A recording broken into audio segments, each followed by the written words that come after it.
sa mga kalaban ang ukol sa himtre ni Terra. Malinaw na ako ay iyong pinagtaksilan. Patawad, Gargan. Ngunit ako'y nasukol ni Nalira. Kaya't napilitan akong sabihin iyon upang sila'y malansi at ako'y makatakas. Maniwala ka. Hindi ko nais na ika'y galitin.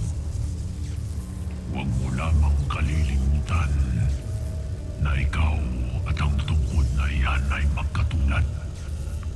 Sapagkat pareho kayong sa akin.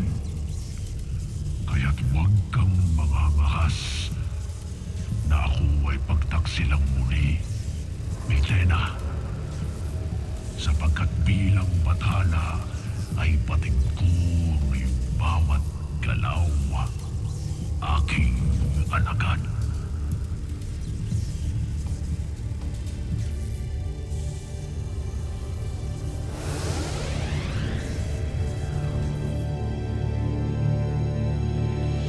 Kamangha-manghang yung panibagong lakas, Ada. Siyang tunay, Ashley Perela. Samantalang nangihina ka pa nung umpisa. Ito ba ay bunga ng isang dasal mula kay Bathalumang Cassiopeia? Marami pa akong nais-isalaysay sa inyo. Ngunit ang masasabi ko lamang ay mabutit lumitaw ang 2 buwan sa Encantadia.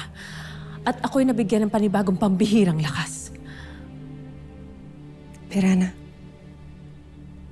ipinagmamalaki kita. Patid ko, lahat ng paghihirap na pinagdaanan. Ipinagmamalaki rin kita, Ada.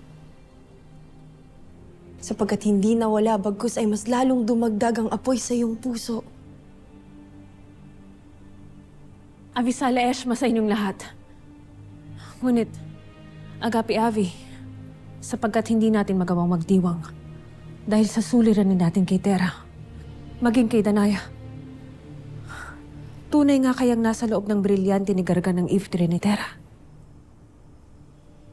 Totoo. Ado! Ilo, Damo sa aking apo. Abisala sa inyong lahat. Totoong nasa brilyante si Terra, sapagkat iyon ang nakita ni Mitena sa kanyang mata.